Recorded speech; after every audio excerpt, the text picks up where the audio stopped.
While the enterprise initiative is all encompassing, the number one cost driver is our capital projects. So today I'm here with our executive director for capital delivery, Brad Owen, and I'm going to start you with an easy question.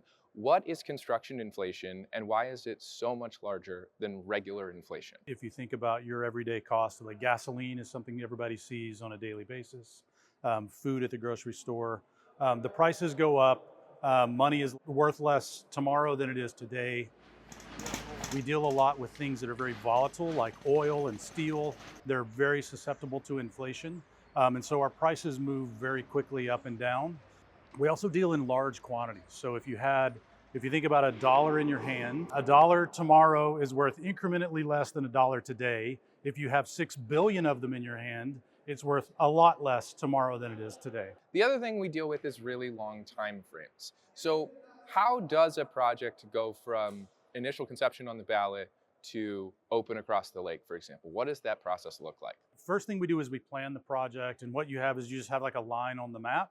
And you're using indicative pricing to try to predict how much that's going to cost. And we have historical data that we use from other transit agencies and across the world that sort of tell us how much it is per track mile. As you go through preliminary engineering, which is like the 0 to 15% design level, you start getting a lot more clear about what you're trying to do, but you're still trying to decide where the thing should go. Should it go to the left here, to the right there?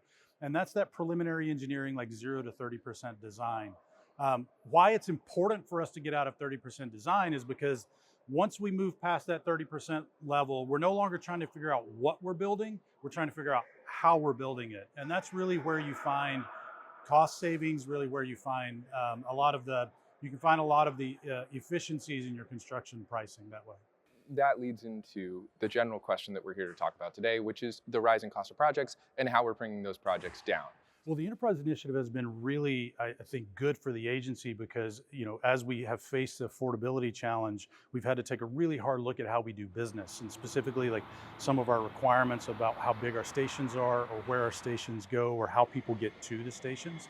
And so it's been a great opportunity for us to just to dive into some of the details, try to answer the question, why are we doing this? And really look at it from a passenger perspective, from an operations perspective, try to simplify down to the simplest form of we need to get people to trains and we need to operate the trains safely and reliably. That is what we've been doing. We've been traveling across the nation, looking at the ways other people have built their systems, going into Vancouver, Montreal, Toronto, looking at the way that they've done it in Canada. And we're really trying to implement a lot of the best management practices and best build practices from some of those other systems. Well, thank you so much, Brad, and thank you. We'll be back here talking with more Sound Transit experts soon.